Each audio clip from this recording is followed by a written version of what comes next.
His Master Voice. La curiosa elección visual para un sello discográfico. Representa al perro Nipper escuchando nostálgicamente el gramófono. En él busca a su humano, cuya voz es reproducida por el gramófono. Sin embargo, este ya no se encuentra. Según el autor del texto, esta imagen representa la ausencia de una voz que ya no está. El legado de las grabaciones, de Peter Johnson. Escucha por Cristóbal Fariña. Realizado con fines académicos, para la asignatura de Música Pod 2. A cargo del profesor Sean Moscoso, correspondiente al Plan de Estudios de Ingeniería en Sonido de la Universidad de Chile. Sin embargo, se busca que las grabaciones fonográficas representen directamente lo opuesto. Presencia. Presencia de la música tomando cuerpo ante nosotros. Solemos aceptar la grabación fonográfica como una interpretación auténtica, tanto o incluso más válida que la puesta en escena en vivo.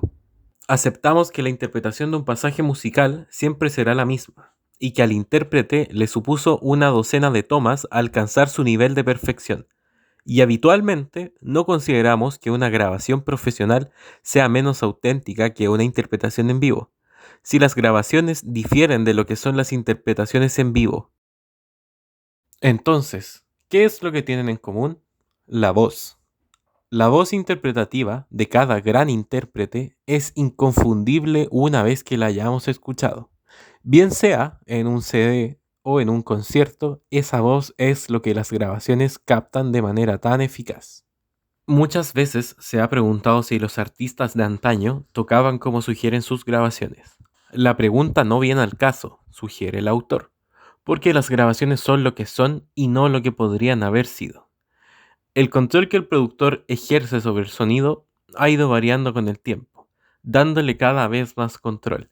Sin embargo, el producto en sí mismo suele ser de gran interés musical e histórico. Para comprender mejor la idea que presenta el autor, primero nombraremos los 5 soportes principales de grabación utilizados a lo largo del siglo pasado. Número 1. Disco de laca grabado acústicamente entre 1900 y 1925. Número 2. El disco de laca grabado eléctricamente entre 1925 y 1954. Número 3. LP de vinilo monofónico de 1950 a 1960. Número 4. LP de vinilo estereofónico de 1958 a 1985.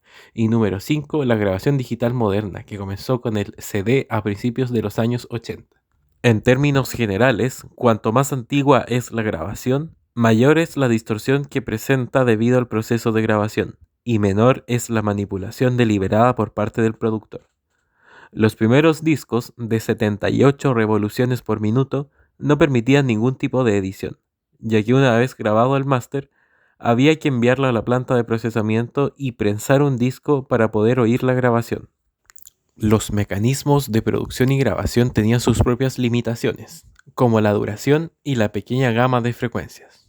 La incorporación de la grabación eléctrica aumentó la respuesta de frecuencias de 3000 Hz a 5000 Hz, tal como se muestra en el espectro de esta imagen, lo cual era suficiente para la mayor parte de la información acústica contenida en las principales obras de música clásica. A medida que evolucionaba la grabación eléctrica, comenzaron a explotar las posibilidades de balancear artificialmente la grabación. En 1930 ya se utilizaban varios platos de grabación para grabar una interpretación continua, sin tener que detener a los músicos a los pocos minutos de grabación. Y para 1940, el problema del tiempo se había resuelto utilizando cintas muy largas para los masters. Desde los años 1960, la grabación y edición se volvieron procesos muy sofisticados, haciendo que fuera cada vez menor la garantía de que una grabación fuera el resultado de una única toma en la interpretación.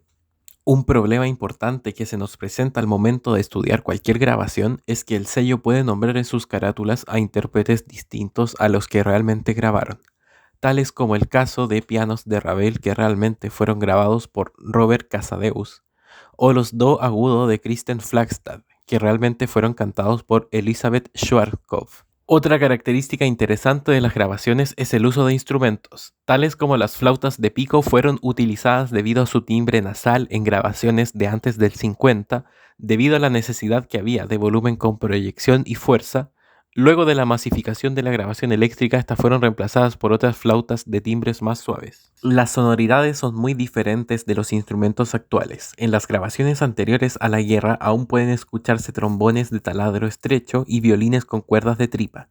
Quizás algún día sea habitual que los intérpretes elijan sus instrumentos de acuerdo con el carácter de la composición.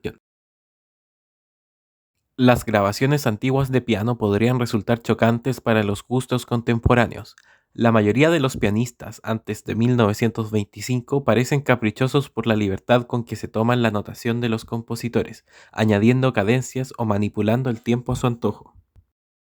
Otro caso de estudio es el vibrato, el cual fue muy mal visto por los productores hasta cierta época. Sin embargo, luego fue aceptado por estos, reconociendo el valor que tenía para nutrir expresivamente a ciertas composiciones, utilizándose en la voz, en instrumentos de viento y finalmente instrumentos de cuerda.